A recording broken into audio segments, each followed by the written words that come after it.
ନମସ୍କାର, ଆପଣଙ୍କୁ ସ୍ୱାଗତ କରୁଛି ଆଉ ଏକ ନୂଆ ବ୍ଲଗ୍ରେ। ତ ଯେମିତିକି ମୁଁ ପୂର୍ବ ବ୍ଲଗ୍ରେ କହୁଥିଲି କି ହାଟ ଯିବାର, ତ ଆଜି ଯେଉଁ ଭିଡ଼ିଓଟା ବନଉଛି ଆଜି ହେଲା ବୁଧବାର। ତ ଫାଇନାଲି ମୁଁ ଟିକେ କମ୍ ରେଟ୍ରେ ପାଇଗଲି ଆଉ। ତ ହାଟରୁ ଆଣିଛି ନା, ତ ଏଇଟା କମ୍ ରେଟ୍ରେ ମିଳିବ ପରିବାଟା ଯେମିତି ହେଲେ ବି ଆଉ। ଯେଉଁ କହୁଥିଲେ ଟମାଟୋ କିଲୋ 40 ଟଙ୍କା, ସତରେ ଟମାଟୋ କିଲୋ 40 ଟଙ୍କାରେ ପାଇଗଲି। ଆଉ ବହୁତ ଗୁଡ଼ିଏ ଜିନିଷ 40 ଟଙ୍କା ଅଳ୍ପରେ ପାଇଗଲି। ବାଇଗଣ କିଲୋ 40 ଟଙ୍କା ଥିଲା, ବାଇଗଣ 40 ଟଙ୍କା ପାଇଗଲି।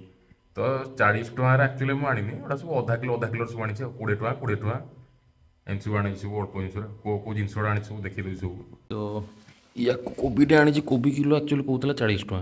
ତ ୟାକୁ ଛୋଟଟେ କହିଲି, ମୁଁ କହିଲି କି ଛୋଟଟା ଭାଇ ଦିଅ, ମୋର ଏତେ ବେଶୀ ଜିନିଷ ନେବାର ନାହିଁ। ତ ଆଉ ଅଳ୍ପ ଲୋକ ବି, ତାପରେ ଆଉ 2 ଦିନ ପରେ ଆକ୍ଚୁଆଲି ମୟୂରଭଞ୍ଜ ପଳେଇବୁ ତ।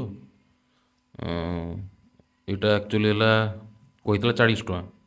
ତ ୟାକୁ ମୁଁ ଆଣିଲି 20 ଟଙ୍କାରେ ଆଣିଲି, ଅଧା କିଲୋ ଛୋଟଟେ। ଆଉ ଫୁଲକୋବି କେଉଁଠି କହୁଛନ୍ତି 40, କେଉଁଠି କହୁଛନ୍ତି 35। ତ ଏଇଟା ଆକ୍ଚୁଆଲି ହେଲା 30 ଟଙ୍କା ଦେଲା ଏଇଟା ଫୁଲକୋବିଟା। ଆଉ ଏଇଟା ବି ସେ କହୁଥିଲେ କି ଏଇଟା ବି କହୁଥିଲେ କିଲୋ 40 ଟଙ୍କା କହୁଥିଲେ। ଏଇଟା ମୁଁ କହିଲି କି ଛୋଟ ପିସ୍ଟେ ଦିଅ, ମୋର ଏତେ ନେବାର ନାହିଁ। ଯେଉଁ ଆମର ଏଇଟା କ'ଣ କଖାରୁ, କଖାରୁ ବି ଆମ ଅଧା କିଲୋଟା ଆଣିଲି 20 ଟଙ୍କାରେ। ଧନିଆ ପତ୍ର ଅଣା ହେଇଛି, 2 ବିଡ଼ାକୁ 10 ଟଙ୍କା। ଆଉ ଏଇ ଯେଉଁ ପିଆଜ କିଲୋ ଆଜି ଟିକେ କମିଯାଇଛି, କିନ୍ତୁ ଗୋଟେ ଥରେ ଥରେ 60 କହୁଛନ୍ତି, ଥରେ ଥରେ 40, କିଏ 50, ମନ ଇଚ୍ଛା ବିକୁଛନ୍ତି। ପିଆଜ କିଲୋ ଆକ୍ଚୁଆଲି କହୁଥିଲେ 50 ଟଙ୍କା, ମୁଁ ଆକ୍ଚୁଆଲି ତାକୁ ଅଳ୍ପ ଆଣିଲି, 25 ଟଙ୍କା ଆଣିଛି। ଆଳୁଟା ଟିକେ ବେଶୀ ଦରକାର ଥିଲା, ତ ଆଳୁଟା ସେଥିପାଇଁ ଆଣି ପକେଇଲି। ଆଳୁ କିଲୋ 35 ଟଙ୍କା ଆଣି ପକେଇଛି ଆଉ। ଆଉ ମଟର ଟିକେ ରେଟ୍ ବଢ଼ିଯାଇଛି। ମଟର ଆକ୍ଚୁଆଲି କିଲୋ ହେଲା କେତେ କହିଲେ, ମଟର କିଲୋ ହେଲା 120 ଟଙ୍କା। ତ 250କୁ 30 ଟଙ୍କା, ତ ଏଇଥିପାଇଁ ମୁଁ 250 ଟଙ୍କାରେ ଆଣି ପକେଇଲି ମଟର। ବାଇଗଣ ଯେମିତି କହୁଥିଲି, ବାଇଗଣ କିଲୋ 40 ଟଙ୍କା, ମୁଁ 20 ଟଙ୍କା ଆଣି ପକେଇଛି ବାଇଗଣ କିଲୋ। ଆଉ କ'ଣ ରହିଲା କ'ଣ, ଆଉ ଟମାଟୋ ଅଧା କିଲୋ 20 ଟଙ୍କାରେ ଆଣିଛି ଆଉ। ଏତିକି ତ, ଏତିକି ହିଁ ଆଣିଛି ଆଉ, ଅଳ୍ପ କିଛି ଜିନିଷ।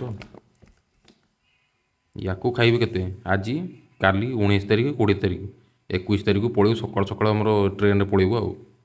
ତ ଆଜି ତ କରିହେବନି ଆମର, କ'ଣ କହିବି, ଆଜି ତ ଡିନରରେ ଏଗୁଡ଼ାକ ଆଇଟମ୍ ଗୁଡ଼ା କରିହେବନି। କ'ଣ ପାଇଁ ନା ରାତି ବି ହେଇଗଲାଣି, ତାପରେ ଦିନ ବେଳର ଭାତ ଗୁଡ଼ା ବଳି ଯାଇଥିଲା ସବୁ ହେଲା। ତ ସେଇଥିପାଇଁ ଏବେ କିଛି କରିବାର ନାହିଁ। ଯେଉଁ ଏଗୁଡ଼ା କହୁଛି କାଲି ଯାହା ସକାଳ ବେଳକୁ କରାହେବ ସବୁ ଆଉ। ତ ଏଇଗୁଡ଼ାକ କିଛି ଏବେ କିଛି କରା ବି ହେବନି। ଯେତିକି ସବୁ ପରିବା ଆଣିଛି ଏବେ କିଛି ବନା ହେବନି, କାଲି ସକାଳକୁ ଯାହା କାଟାକୁଟି କରିକି ସବୁ ବନା ହେବ। କ'ଣ ପାଇଁ, ଦିନବେଳର ଭାତ ଡାଲି ଅଛି ନା, ଆଉ ଭଜା ବି ଟିକେ ବଳିଯାଇଛି, ସେଥିପାଇଁ ଏଗୁଡ଼ା କିଛି ବନେଇବାର ବି ନାହିଁ। ବେକାର ନଷ୍ଟ କରିଦେବୁ ନା, କାଟାକୁଟି କରିନା, ବନେଇ ପାରିବୁ ନ ବନେଇ ପାରିବୁ। ତାପରେ 9ଟା ପାଖାପାଖି ବି ହେଇଗଲାଣି। ସେ ଠିକ୍ 9ଟା ପାଖାପାଖି ବେଳକୁ ହିଁ ଶସ୍ତା କରିଦିଅନ୍ତି ସେମାନେ। ସବୁ ଜିନିଷ କେଉଁଟା 40 30 ସବୁ ରେଟ୍ ସବୁ କରିବେ ସବୁ ଆଉ। ତ ଏତିକି ସବୁ ଜିନିଷ ଆଣିଛି। ତ ହାଟଟା ଆକ୍ଚୁଆଲି ମୁଁ ଦେଖେଇଥାନ୍ତି ହେଲା, ହାଟଟା ଦେଖେଇଥାନ୍ତି ମୁଁ, ତ ନ ଦେଖେଇବାର ରିଜିନ୍ ହେଲା ଆକ୍ଚୁଆଲି ପଛଆଡ଼େ ଜିନିଷ ପଡ଼ିଥିଲା, ସେଇଟା ପାଇଁ ସରି, ମୁଁ ଦେଖେଇଦେଲି। ତ ସେଇଟା ପାଇଁ କ୍ଷମା କରିଦେବେ ମୋତେ। ଏସବୁ ଜିନିଷ ଗୁଡ଼ା ମୁଁ ସଜାଡ଼ିକି ସବୁ ରଖିଦେବି ସବୁ ଆଉ। ହଁ, ମୁଁ କ'ଣ କହୁଥିଲି କି ଏଇସବୁ ଜିନିଷ ଗୁଡ଼ାକୁ ଆଉ ତ ହାଟରେ ମୁଁ ଭିଡ଼ିଓ ବନେଇ ପାରିଲିନି। କ'ଣ ପାଇଁ ନା ଟିକେ ମୋବାଇଲରେ ଇଏ କଲାବେଳକୁ ବି, ତାପରେ ଲୋକ ଗୁଡ଼ା ଯିବା ଆସିବା କରୁଛନ୍ତି ନା, ତାଙ୍କୁ ଟିକେ କିଛି ଅସୁବିଧା ହେବ କି କ'ଣ ହେବ, ତାପରେ ପରିବାବାଲା ଗୋଟେ କମ୍ଫର୍ଟେବୁଲ୍ ହେବେ କି ନ ହେବେ, ସେଥିପାଇଁ ପରମିସନ୍ ନେଇକି ଭିଡ଼ିଓଟା ବନେଇବାଟା ହିଁ ବେଟର୍। ତ ସେଥିପାଇଁ ମୁଁ କହିଲି ନାଇଁ ଥାଉ। ତାପରେ ମୋ କ୍ୟାମେରାର ବି ସେତେ ପାୱାର ନାହିଁ, ମୋବାଇଲର ଏତେ କେତେ ପାୱାର ରହିବ ଆଉ। ଏଇଟା ନାଇଟ୍ ଭିଡ଼ିଓଟା କ୍ୟାମେରା ହେଇଛି ନା, ଆମର ଯେଉଁ ପର୍ଟିକୁଲାର ଆମର ଇଏ କ'ଣ କହନ୍ତି, ଆକ୍ସନ୍ କ୍ୟାମେରା ହେଇଛି, ଯେ ରାତିରେ ଭିଡ଼ିଓଟା ଏତେ ଭଲ ଦେଖାଯିବ। ସେଥିପାଇଁ ମୁଁ କରିପାରିଲିନି ଆଉ। ମୁଁ କହିଲି ଥାଉ, ନେକ୍ସଟ ଟାଇମ୍ ମୁଁ ଯେମିତି ହେଲେ ବି ଆପଣଙ୍କୁ ଦେଖିବାକୁ ଚେଷ୍ଟା କରିବି କେଉଁ ହାଟରେ କେମିତି କ'ଣ ରେଟ୍ ସବୁ ଇଏ ସିଏ। ଖଣ୍ଡଗିରି ହାଟ ଅଛି, ତାପରେ ଆମର ଆଇକି ଆମର ଏଇଟା କମ୍ କହିବାକୁ ଗଲେ ଯେଉଁ ଡିଏନ୍ଡି ଗଲେ ଯିବା ବାଟରେ ଆମର ହାଟ ଅଛି ଗୋଟେ, ସମ୍ ହସ୍ପିଟାଲ ଯିବା ପାଖରେ ଗୋଟେ ହାଟ ଅଛି। ସେଠି କିନ୍ତୁ ଆକ୍ଚୁଆଲି ସବୁଠୁ ଶସ୍ତା, କିନ୍ତୁ ସମ୍ ହସ୍ପିଟାଲ ପାଖରେ ଯେଉଁ ହାଟଟା ସେଇଟା ସବୁଠୁ ଶସ୍ତା।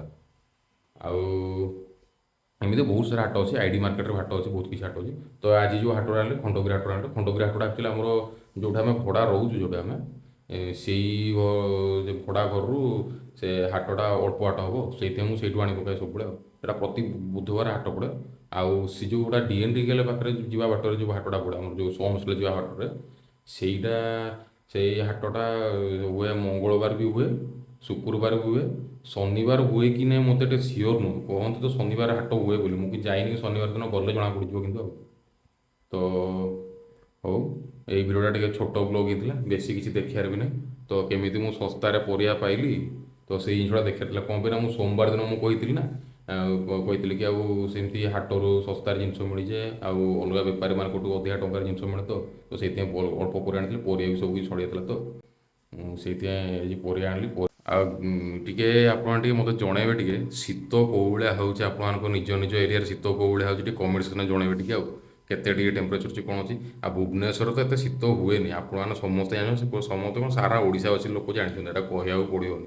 କଟକ, ଭୁବନେଶ୍ୱର ଆଉ ପୁରୀ ଏତେ ଶୀତ ହୁଏନି, ଗରମ ବି ଏତେ ହୁଏନି। ଯାହା ସେ ଯେଉଁ ବର୍ଷା ବହୁତ ଜୋରରେ ହୁଏ, କିନ୍ତୁ ଏଇ ବର୍ଷ ବର୍ଷା ଟିକେ ମାନ୍ଦା ପଡ଼ିଯାଇଛି, ଏତେ ଖାସ୍ ବର୍ଷା ହେଇନି।